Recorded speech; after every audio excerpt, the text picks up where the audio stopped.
Ուրեմն իմ էջի հետևորդներ, ողջույն ձեզ։ Այսօր ուզում եմ խոսալ մի թեմայի մասին, որը շատ տարածված է եւ որի հաշվին ձեր գումարները գնում են տվյալ անձանց, տվյալ խաբեբաների գրպանները։ Փաստորեն այս TikTok-յան հարթակում ֆանտազիաների պակաս չկա եւ կեղծիքի պակաս չկա։ Ես անուններ չեմ տալի, ես կասեմ ինքներդ ուղակի զգուշ կլինեք, սա որպես ձեզ խորհուրդ, հա, բացատրեմ, թե ինչ է նշանակում տոհմական թուղթուգրեր կամ տոհմական անեծքներ։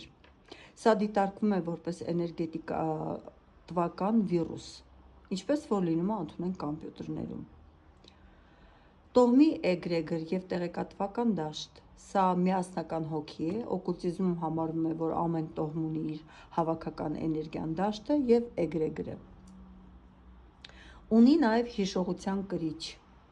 Տոհմի անդամներից մեկի արած ուժեղ ծիսակարգը կամ նրա հանդեպ ուղղված հզոր նեգատիվը անեծքը գրանցվում է այդ դաշտում։ Ինչպես համակարգչային վիրուսը վերանշեցի, այն փոխանցվում է տվյալ տոհմում ծնված ամեն հաջորդ երեխային ավտոմատ ներբեռնելով նրա աուրայի մեջ։ Ինչպես է նա աշխատում։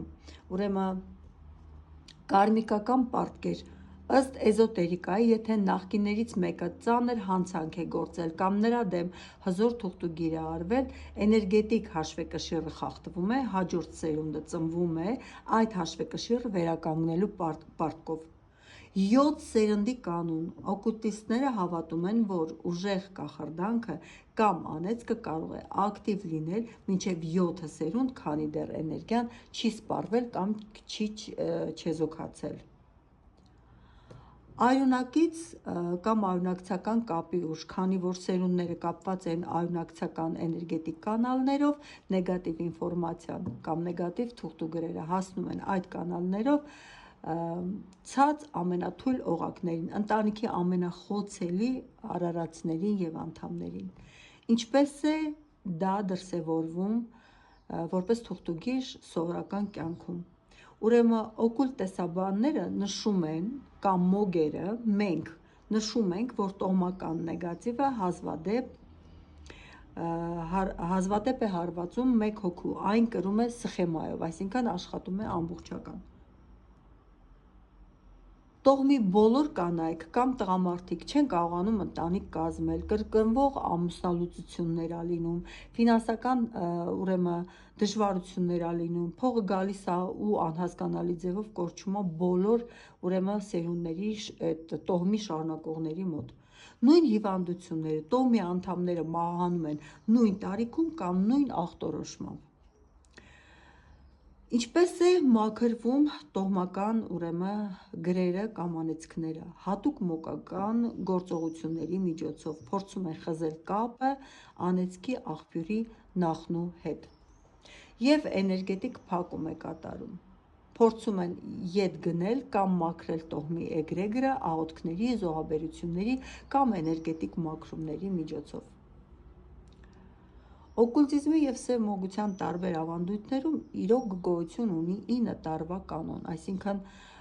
սովորական թուղթուգրերը 3, 7, 9, իրենք բավականին ակտիվ ժամանակաշրջան են ապրում։ Ինչու հենց 9 տարի։ 9 տարի հետո էներգետիկ թուղթուգիրը սկսում է մաշվել, ծրագիրը վրա է դրված, սպառվում է, մարտկոցը նստում է և այն այլևս չի թարմացվում։ 9 տարին էզոտերիկայում համարվում է էներգետիկ լրիվ ցիկլ։ Այս ժամկետից հետո սովորական անհատական կախարդանքը կորցնում է իր ուժը կամ վերածվում է թույլ մնացորդների էներգիայի և չի կարող այդպես վատ ազդեցություն ունենալ մարդու վրա։ Բայց ինչու են տոհմական գրերը 9 տարուց հետո չեն անհետանում։ Այստեղ է խնդիրը։ Եթե խոսքը վերաբերվում է տոհմական սերնդեսերունդ փոխանցվող անեծքին, ապա մոգերը պնդում են, որ 9 տարվա կանոնը չի աշխատում հետևյալ պատճառով։ Ինքնալիցքավորում, սնուցում, սովորական թուղթուգրերը կպչում են մեկ մարդու, իսկ տոհմականը նստում է տոհմի ընդհանուր էներգետիկ դաշտի էգրեգորի վրա։ Այն սնվում է ընտանիքի անդամների վախերից, կռիվներից, հոգեբանական տրավմաներից, դրանով իսկ անընդհատ թարմացվում է եւ այն չունի ժամկետ։ Ուրեմն փոխանցվում է արյան միջոցով, երբ տոհմում նոր երեխա է ծնվում, այդ ծրագիրը ավտոմատ կերպով ակտիվանում է եւ տեղափոխվում է այդ երեխայի դաշտ։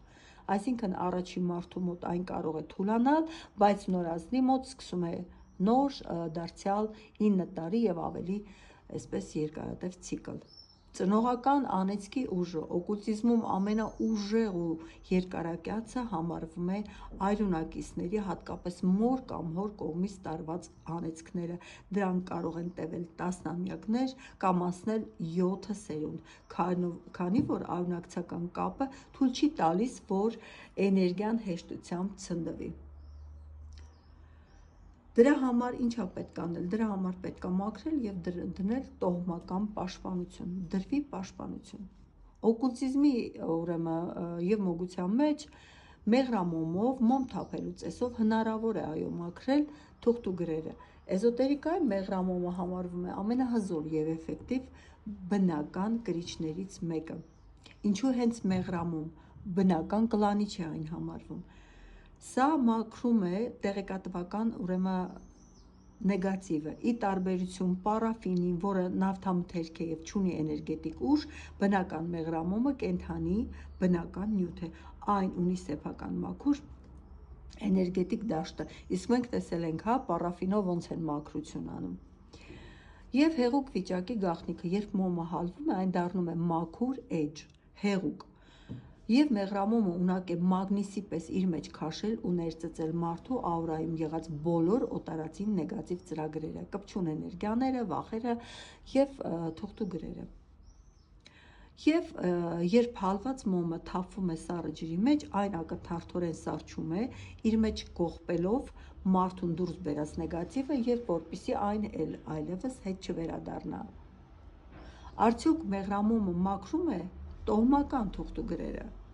Սովորական թուղթուգիրը մեղրամոմով մաքրվում է շատ հեշտ, սովորաբար 3, 7 կամ 9 անգամյա ծեսերի միջոցով։ Տոհմական ծանր անեծքները միայն մոմ թափելով լիովին չեն անհետանում։ Մեղրամոմը թուլացնում է հարվածը, մաքրում է տվյալ մարդու ընթացիկ վիճակը, բայց տոհմի արմատական խնդիրը լուծելու համար մոգերը համատեղում են մոմը այլ ծիսակարգերի, աղոթների, տոհմական թողությունների ծեսերի հետ, այնպես որ այդպես ամպագորգոր տոհմական անեծքներ, մահվան գրեր եւ այլն, ասես մի հատ կեղտոտ ամանի մեջ 1000 գույնի մոմերով թափած, այդ ձեր վրա անեծքա բերում, նեգատիվա բերում, ոչ թե ձեզ մաքրումը։ Ուրեմն ջրի մեջ սառեցված մոմի պատկերներով օկուլտիստները կարդում են տեղեկատվությունը, պղպջակներ, սուր ելուստներ, ցույց են տալիս առկա նեգատիվը, չարաճկը կամ թարմ գիրը։ Ուրեմն փակ օղակներ կամ հանգույցները խոսում են կապանքների կամ հենց տոհմական փակված ճանապարհների մասին։ Հարթ մակերեսը նշանակում է, որ էներգետիկ դաշտը արդեն մաքրվել է։ Իսկ դուք նկատել եք, չէ՞, անուններ, թվեր, դեմքեր, մեքենաներ, ասեղներ, ինչեր ասես, որ չենք լսում, գավաթներ, կերակրած, խմեցրած, չրփած, դրբած, ինչ չենք լսում մենք։ Օկուլտիզմում եւ սև մոգության տեսանկյունից ոչ մի մահվագիր նեկրոտիկ կապ միայն մեղրամոմով հնարավոր չէ մաքրել։ Ուշադիր լսեք։ Մահվան գրերը մաքրում ենք մեղրամոմով։ Յո, լուրջ, ის ինչ հզոր եք։ Ոչ մահվան գրերը, նեկրոմատիկ կապը միայն մեղրամոմերով երբեք հնարավոր չէ մաքրել։ Ինչու մեղրամոմը չի օգնում։ Աղբյուրների տարբերություն։ Սովորական թուղթուգիրը էներգետիկ կեղտ է, որը կպչում է աուրայի մակերեսին եւ մոմը կարողանում է այն ներծծել, մահվանգիրը կապված է անդրշիրիմյան աշխարհի գերեզմանատան էներգիայի կամ մահացածների հոգիների հետ։ Էներգետիկ վամպիրիզմ։ Մահվանգիրը մարդու աուրայի կպչում է ու մի էներգետիկ կանալ է ստեղծում, channeling, որով մարդու կենսական էներգիան անդադ հոսում է դեպի մեռյալների աշխարհ։ Մոմ թափելը կարող է ժամանակավորապես թեթևացնել վիճակը, բայց այն չի կարող կտրել այլ անդրշիրիմյան կապը, որը արված է թուղթ ու գրի միջոցով։ Ինչպես է դրսևորվում մահվան գրերը, գերեզմանի, խաչի կամ դագաղի հստակ պատկերներ, դա երևում է մոմի վրա։ Մոմը թափելիս սկսում է ուժեղ ծխալ, ճարճատել կամ սևանալ։ Մարդը մոմը թափելու ընթացքում զգում է սառնություն, սրտխփոց կամ ուժեղ քնքտություն մեռյալի էներգիայի պատճառով։ Իրականում ինչպես են մաքրվում մահվան գրերը։ Եկեղեցիական հատուկ կարգեր գոյություն ունեն 7 տարբեր եկեղեցիներում միաժամանակ ուրեմն պատարակներ է մատուցվում, հոգեհանգստյան աղոթքներ եւ պատվիրում է հատուկ աղոթք, սարակաուստա կոչվում, որպեսզի այդ մահացած հոգին բաց թողնի տվյալ անձնավորությանը, կամ գերեզմանատան հետշրջման ծեսեր, նեգատիվը հետ է վերադառնում այնտեղ, որտեղից այն վերցվել է եւ հանձնվում է նիկրոհողին։ Արյան մաքրում, եթե մահվան գիրը նաև տոհմական է, ապա աշխատում է տոհմի ավագ անդամների էներգետիկայի հետ։ Հիմա մոգության եւ ժողովրդական կախարդանքի ավանդույթներում ուրեմն այստեղ կա հիերարխիայի, կա էներգետիկ տարբերություն։ Ինչով է հիմնականում մաքրվում օրինակ մահվան եւ սև ուժեղ այսպես հզոր մոգությունը։ Մաքրում են արճիճով, սվինցով է կոչվում, մի քանի անգամ ավելի հզոր է, քան մեղրամոմը, եւ ահա թե ինչու։ Ծանր մետաղի ուժը կապարը պատկանում է Սատուրն մոլորակին, եւ որը մոգության մեջ ասոցացվում է մահվան ժամանակի գերեզմանի եւ սահմանափակումների հետ։ Նմանը նմանով է բուժվում սկզբունքով։ Մահվան գիրը հանվում է մահվան մետաղով։ Կլանման հզորությունը արճիճը ծանր խիստ նյութ է, այն բառացիորեն պոկում է աուրայի կպած անդրշիրիմյան նեկրոտիկ կապերը եւ մեռյալների էներգիան, որոնց դեմ մեղրամոմը պարզապես չի կարող առնել։ Ջրի մեջ թափելիս կապարը պնդանում է վայրկենական եւ շատ ամուր նեգատիվը փակվում է իր մեջ ընդմիշտ։ Մեղրամոմ տոհմական եւ կենցաղային գրերի դեմ մեղրամոմը փափուկ կենդանի նյութ է, այն իդեալական տոհմական, ընտանեկան եւ էմոցիոնալ նեգատիվը մաքրելու համար է։ Ինֆորմացիոն մաքրում տոհմական գրերը հաճախ հոգեբանական եւ էներգետիկ կրկնվող ծրագրեր են, կռիվներ, անեծքներ, միայնություն, մեղրամոմը նրբորեն ծծում է այդ տեղեկատվական շերտը եւ մաքրում է այդ դաշտը։ Եթե տոհմական գիրը շատ հին է ու ծանր է, միայն մոմով այն մաքրելու համար պահանջում է տասնյակ սեանսներ, կամ էլի օգտագործվում է արճիճ որպես ծանր հրետանի։ Սրանից հետո արդեն կօգտագործեն արճիճներ տվյալ մարդիկ, անուններ ու տառեր կգրեն արճիճների վրա, դեմքեր կնկարեն արճիճներ, ինչեր ասես, որ չեն կարող անել մեր ֆանտազիորները։ Չար աչք, վախեր, թեթև թուղթուգիր, նուրբ այսպես մեղրամոմով մաքրում, հին տոհմական անեծք, փակված ճանապարհներ, մեղրամոմի երկարատև ցիկլ կամ արճիճ,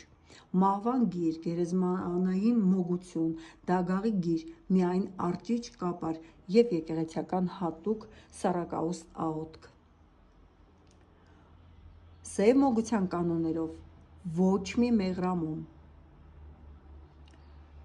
չի կարող հանել գերեզմանոցային սիրային ծեսերը, բայց մենք տեսնում ենք, չէ, տղամարդ, կին, գերեզմանոցային աշխատանք, կապել են, մաքրում են, տոհմական անեծքներ, գրեր, ու այդ մոմի մեջ հազար տեսակի այսպես բաներ, համ մաքրել են տոհմը, համ մաքրել են թուղթուգիրը, համ սիրային կապը, համ մահվան գրերը, համ նեկրոտիկ գրերը, համ ֆինանսական ճանապարհն են բացել, չես հասկանում, այդ մի կտոր մոմով ինչ հրաշքներ են մարդիկ կարողանում անել։ Մի խոսքով անցնենք առաջ։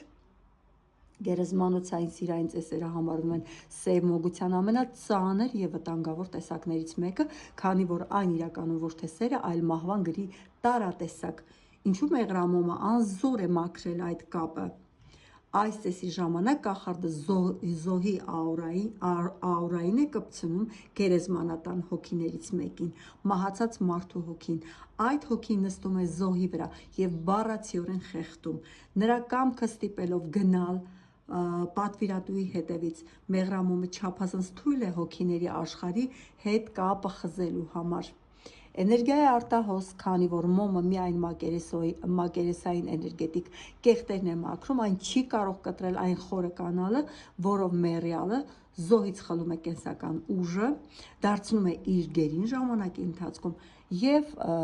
տանում է դեպի պատվիրատուի կողքը։ Ժամանակի ընթացքում տվյալ մարդիկ ընկնում են դեպրեսիայի մեջ և սկսում են քայքայել իրենց առողջությունը, սկսում են նաև նիարել։ Արճիճը կապարը կարո՞ղ է հանել։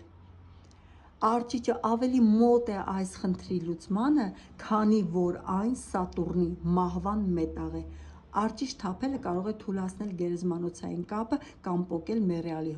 հոգու մի մասը զոհից, բայց նույնիսկ արճիճը միայնակ երբեմն չի հերիքում, եթե ծեսն արվել է պրոֆեսիոնալ կախարդի կողմից և ամրացվել է կողպեքներով։ Ինչպես է իրականում հանվում գերեզմանոցային սիրային ծեսերը և առհասարակ ծեսերը, սա համալիր աշխատանք է։ Հետադարձ ծես գերեզմանատանը պետք է նորից գնալ գերեզմանատուն կամ հատուկ վայր և էներգետիկ հատուցում տալ այդ հոգուն, ում կապել էիք մարդուն, որպեսզի նրան բաց չթողնի։ Արճիճով և կրակով 40-օրյա մաքրում, զուգահեռաբար հանվում են մնացորդային էներգետիկ կապերը և դարձյալ տեղափոխվում են գերեզմանատուն։ Եվ դրվում է հոգևոր պաշտպանություն, որը էլի եմ ասում հնարավոր է սառակաուստով, այսինքն եկեղեցական աղոթքներով։ Մենք տեսնում ենք, ինչ է կատարվում, ինչ սառակաուստ, ինչ օրինակի համար արճիճով աշխատանք, և այսօր կարան իրանք 100,000-ով, 20,000 դրամով, 30,000 դրամով ընդունենք մաքրման աշխատանքներ անել։ Այդ աշխատանքները, որը ես նշեցի, մահվան գրերը, երբեք ձեր համար չեն կարող արժանալ կոպեկներ, և մահվան գրերն էլ, եթե դուք ցանկանաք ուրիշի վրա անեք, դա էլ ձեր համար չի կարող լինի կոպեկներ։ Այն պետք է լինի մի քանի $1000 և մի քանի $1000-ներով էլ պետք է մաքրվի նմանատիպ գրերը։ Ուրեմն շարունակեմ միտքս ամենացավոտ թեմային։ Եթե հենց ջրում սառած մոմի վրա ինքն իրեն հայտնվում է տպատառ գրված անուն կամ տառ, դա ճիշտ է, թե կեղծիք է։ Սա էժանագին 100%-անոց խաբեություն է, հնարք։ Ինչպես է տառը հայտնվում մոմի վրա մեխանիկական խաբեության միջոցով։ Նախապես պատրաստված կաղապար ֆորմա։ Գուշակը ջրի ամանի հատակին կամ պատերին նախապես կպցնում է մոմից պատրաստված տպատառ կամ անունը, որը ջրի գույնի պատճառով չի երևում։ Երբ հալած մոմը թափվում է, այն միանում է այդ պատրաստի կտորին և ստանում է այդ տպագիր տառի ձևը։ Ձեռքի ճարպկություն, ֆոկուս։ Ջրից մոմը հանելու պահին, երբ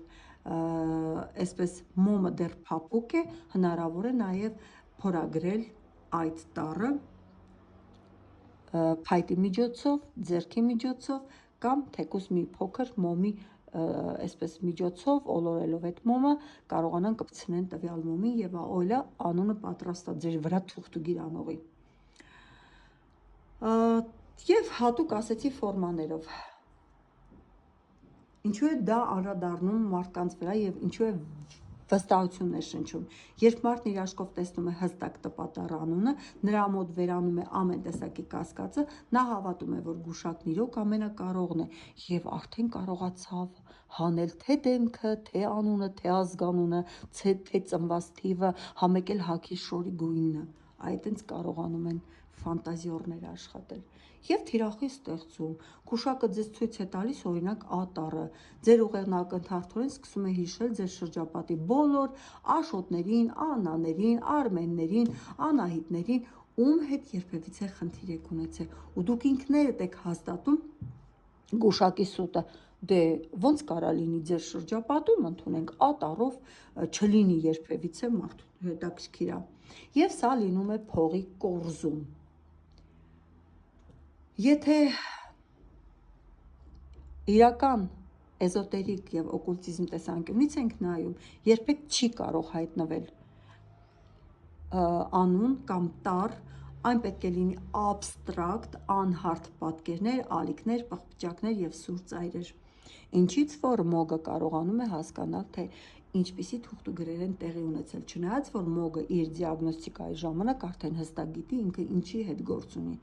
Հա, ձվի միջից սև թել են հանում, կամ ասեղ, կամ արյուն, ինչպես է դա լինում։ Սա լինում է հատուկ ներարկչի հնարքով, ուրեմն սովորական ձվի կեղևը բարակ ասեղով անցկացվում է, ներարկիչով ներս է մղվում սև թանակ, թել կամ արյան կաթիլ, հետո այդ անցքը փակվում է սպիտակ մոմով կամ սոսնձով, որը ընդհանրապես չի երևում, եւ մատների ճարպկությամբ շնորհիվ ձուն այսպես պտտելով ձեր նկարի վրա կամ ձեր գլխի վրա կամ ձեր մարմնի վրա, այսպես ճկուն մատներով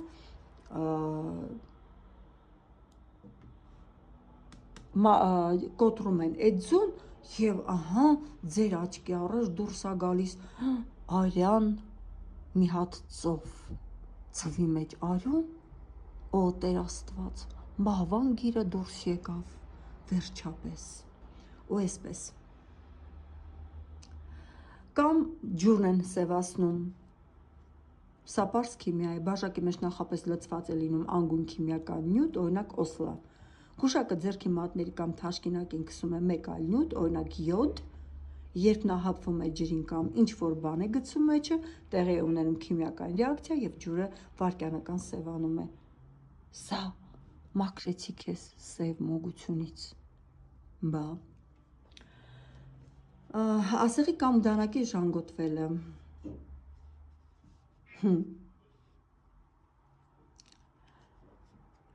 Էլի հնարք է։ Սա նպատակը ցույց տալ, թե իբր ձեր մարմնից թույն ու անեծք է դուրս գալիս, այսպես ասեղը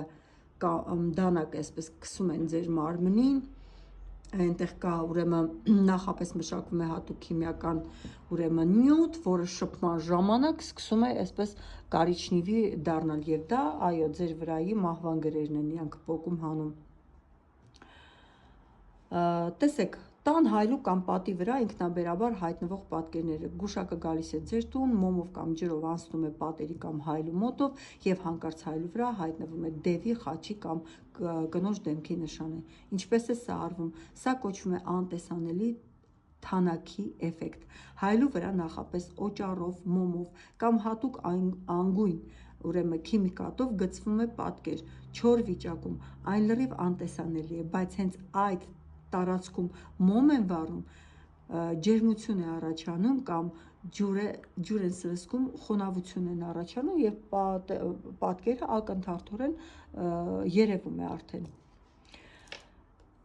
Так Իսկ երբ որ ձեր բարձի կամ ձեր տանից գալիս են թուղթուգիր հանելու, ուրեմն սա օկուլտիզմի հետ ընդհանրապես կապ չունի, սա 100%-անոց հոգեբանական մանիպուլյացիա եւ ձեռքի ճարպկություն է։ Ինչպես է դա արվում։ Դուք արդեն վախեցած եք, քանի որ իրենք ձեզ ասել են, որ կա ձեր վրա թուղթուգիր։ Գնանք ննջարան, ես այնտեղ եմ զգում էներգիան, գնանք խոհանոց, այնտեղ եմ զգում, դուք վախեցած գնում եք։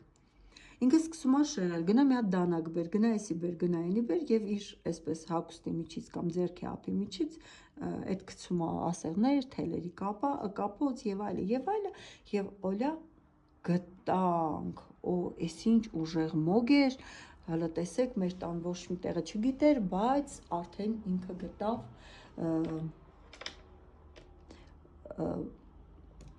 թուղթուգիրը, հա։ Վայ, վայ։ Հնարավոր է արդյոք 2 րոպեում որոշել, որ մարդու վրա կա, ընդունենք խաղաքարտերով կամ տառոներով 2 րոպեվա ընթացքում եթերներում կամ առհասարակ 2 րոպեում որոշել, որ ձեր վրա կա թուղթուգիր։ Կտրականապես ոչ 2 րոպեում